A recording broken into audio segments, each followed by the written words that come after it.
Ako excited ako dito ha. Gusto kong makita tong Inoue versus Nakatani. So trending ngayon itong usapan na paghahamon po ni Naoya Inoue dito kay Junto Nakatani doon mismo sa Japan Boxing Awards.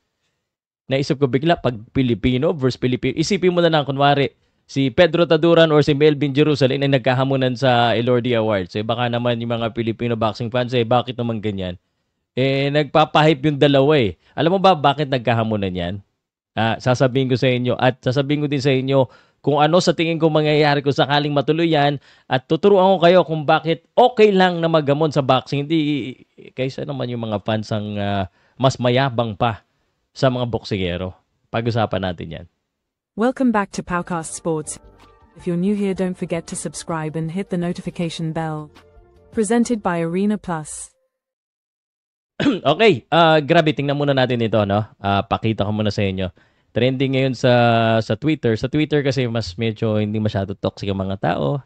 Ayan, si Inoue at saka si Nakatani nag-uusap na maayos. And this was the moment, no? Tumayo si Naoya Inoue. Sabi niya maglaban daw sila sa Tokyo Dome sa 2026 next year. At nagkamay sila. Let's do it. And this is just a very, very wholesome moment and happy moment para sa Japan boxing industry. Which is, actually gusto ko munang magpasalamat sa Japan boxing industry or sa Japan for always inviting Filipino. Although natatalo tayo doon, ganun talaga. Mas malakas sila ngayon. Anyway, pag-usapan na natin itong boxing potential na laban na ito na sa tingin ko this would be a great match-up.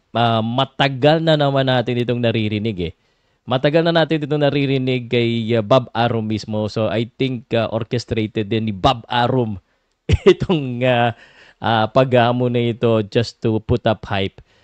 It's a good sign po para sa boxing industry ng bansa pag nakikita natin yung mga champion versus champion nila ay naglalaban. Parang sa Mexico, champ versus champ. Pero dito sa Pilipinas, pag yan nangyari, hindi natin gusto. Well, because iba pa yung, unfortunately, iba yung industriya natin sa industriya, iba yung economics natin sa economics nila. So, naiintindihan ko.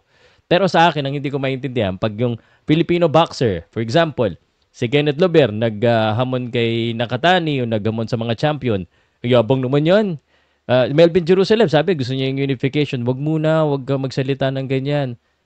Pero, sa mga boxing po, no, kung hindi niyo po alam, ang mga pinag-uusapan yung may confidence. Iba po yung confidence sa yabang lang. No, pag ikaw ay nagtatrash talk ng kalaban mo, pag ikaw ay naghahamon, may purpose 'yan No, basta wag lang below the belt. Ang ayaw ko lang, hindi ko sinusuportahan. Ako, yung mga boxer po na nagbi-video na hamunin kita, knockout kita, it's normal in boxing, mga lalaki tayo dito. Ano bang gusto natin gawin sa kalaban natin? And I wanna make sure that yung mga nanonood po dito, naiintindihan po yan. Hindi pwedeng hindi naman ito personalan Trabaho lang ito. No? Yun naman talaga yung gusto natin gawin. Okay? Wag natin masamain yung mga boxer na nagiging confidence. Ang problema kasi, yung mga bashers, mas matapang pa. No?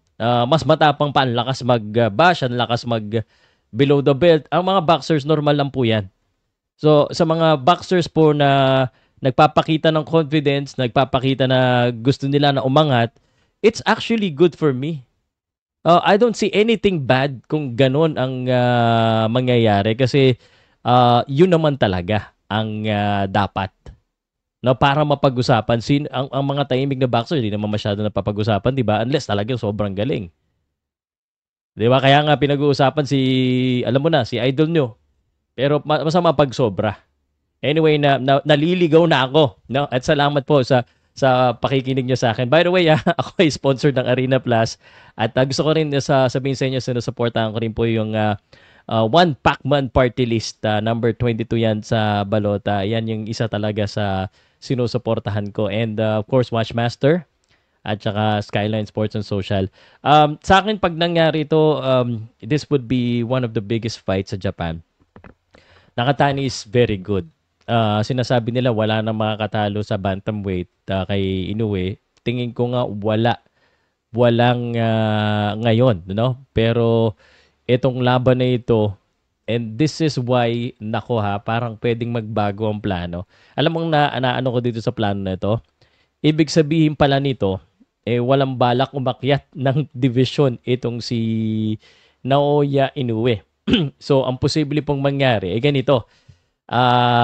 Si Naoya Inoue may laban na sa first week of May sa Las Vegas. Ang kalaban niya si Cardenas. Tatalunin niya yan.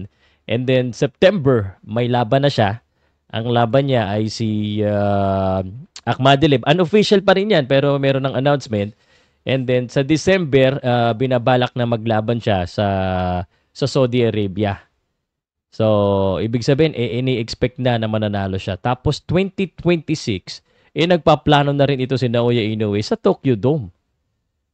Itong si Nakatani, 115, no? 118, I'm sorry, 115 kasi dati, 118, and then 122, ibig sabihin, aakyat si Nakatani. Mas matangkad naman si Nakatani, mas malaki actually si Nakatani. Grabe advantage niya sa division niya, si mahaba siya eh. So, ibig sabihin niya, next year, 2026, March pa lang ngayon, ibig sabihin niya, mag-i-stay pa rin yan dyan sa super bantamweight division. So, ano na ngayon ang mangyayari? 'Di ba? Maraming tayong mga Pilipino nakaabang diyan eh. Maraming mga Pilipino. Pero actually, ito ay magpapaingay sa Japan boxing industry. Nakakatawa nga yung Japan boxing industry.